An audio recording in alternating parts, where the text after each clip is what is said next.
All right, guys, so we got to talk about a case of diversity and inclusion in the workplace gone wrong, as a police chief out of Fort Lauderdale was fired for discriminating against white candidates when it came to promotions. That's right, he was hiring people based off race, except he was hiring people that were not white, right? He was purposely promoting people that were not white based off their race.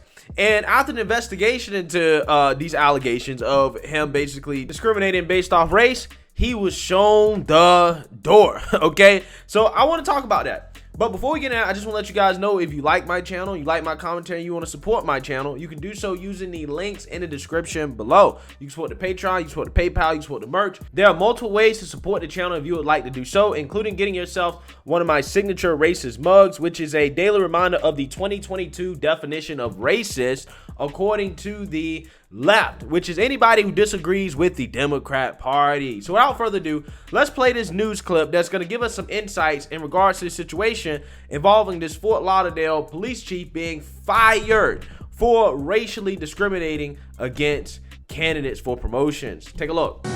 Now, on Today in Florida, after just months on the job, a top cop is out. It was in the best interest of the department to separate with the current chief of police. City officials explaining why he was fired from the force.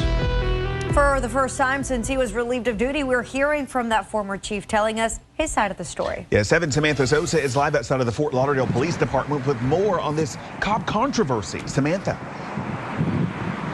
Lorena Tavares, the former chief, accused of promoting people based on their skin color, but he tells 7 News that is simply not true.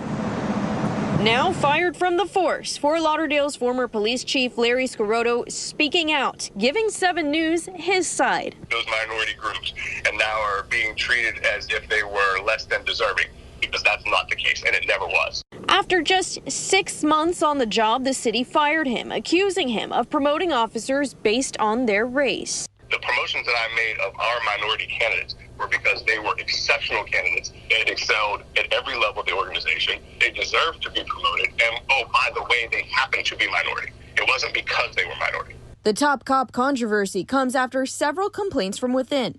That led to an outside investigation, which says he pointed to this wall of pictures that shows the department's command staff, saying, "That wall is too white, and I'm going to change that." He spoke to us by phone and said those statements were taken out of context. The bottom row consisted of a majority of white men and a white woman. And the statement was, how do I convince our community we are a diverse community when this is what they will see, and we speak about diversity and inclusion. When it came to selecting a captain, he's also accused of saying this is between Cecil and Eddie. Which one is blacker? He tells 7 he never said that. The city manager weighing in on the 12-page report. We strive to be diverse in our organization. We strive to represent the community that we serve. There's just certain lawful ways to allow that diversity to happen, and in this case the investigative report indicated we didn't quite follow the law in how we were working towards those diverse positions. The former chief is also accused of working as a college basketball referee while being on the clock as chief and getting paid for it. The now fired city auditor, who was let go for investigating this without the city's permission, said in a memo the chief was paid by the city for these unauthorized schedule adjustments, totaling an estimated 55.50 hours. Right now, an interim police chief has been appointed, making this the 5th top cop for the city since 2020.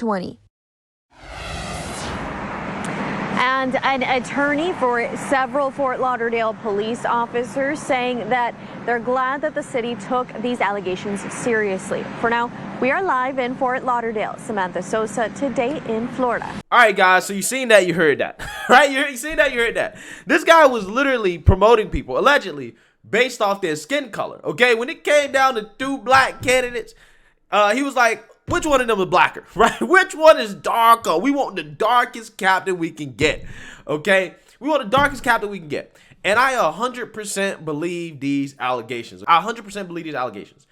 And, you know, part of the reason why, I'm just saying, looking into this guy's background, you know, he is LGBTQ. I'm listening to him try to explain why in the world he pointed to a wall of pictures and said the wall is too white. I was listening to him try to explain that, okay, try to do his mental gymnastics to finesse that. And I'm like, nah, dude, you definitely said it with the intent of saying, you know what, we need to put more so-called people of color up on this wall, right? It's too white, okay? That's literally what you meant, which meant that as the chief of police and the guy in charge of hiring decisions, that you are going to use race as a factor. You are going to incorporate affirmative action, and that's what he did, right? And unfortunately, you can't do that, right, at a police department, okay? You can't do that. Right? Which, again, is amazing how you can't do it at police department, but you can do it when it comes to selecting a Supreme Court judge. Again, I find this stuff to be amazing, right? But here's the thing about this, right? Here's the thing about this. I've argued that diversity and inclusion initiatives are divisive by nature, okay? There were reports about there being a whole lot of vitriol and a whole lot of drama in the office because of this guy allegedly hiring people and promoting people based off race, right? When you walk around as the boss, the hiring guy, and you're using a whole bunch of racialized language, okay, you're allegedly pointing at a wall and saying there's too many white people here, blah, blah, blah, blah, blah. You know, we're going to hire the blacker person. Obviously, you're going to have people that are working for you. They're going to feel like, okay, I'm being slighted. This guy doesn't like me based off my race, right? This guy might not promote me or select me for a position based off my race. And they are 100% justified in feeling that way because you're literally saying that. You're saying that out loud, okay? And then this guy has the nerve to say, oh, well, I promoted these candidates 100% based off their qualifications. And here's my thing. I've argued this a million times. It's hard to believe that when you're telling people that race plays a factor. People are going to automatically think that the people that were promoted, they weren't promoted because they was most qualified. They were promoted based off their race. Right? So again, you're doing those candidates a disservice, right? It's not the media or the other people at the police department that are doing those candidates a disservice. It's you are, because you've openly stated that, hey, you know what? I want to promote based off race, right?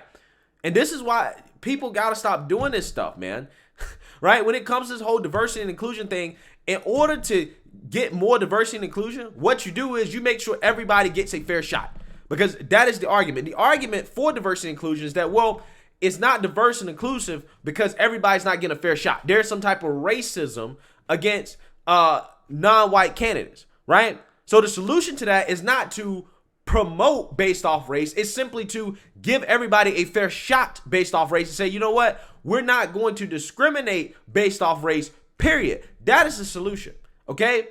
Everybody deserves a fair shot, and we hire the most qualified person. That's what you do, right? That's how you actually make your workplace more diverse and inclusive, okay? I'm just saying, I mean, these people, again, they try so hard with this stuff that they end up with the reverse effect. What happens is the people that get promoted based off this stuff, they're looked down upon. They're not respected, okay? It creates more workplace drama. And then lo and behold, this guy, because he's running the operation, he gets fired. So, hey, yeah, I definitely think that this guy, he was definitely using discriminatory hiring practices. That's just my opinion, right? And it looks like his wokeness and diversity and inclusion kind of backfired on him. So let me know what you guys think. Make sure you like, comment, and subscribe. Most importantly, share a Black conservative perspective. Peace.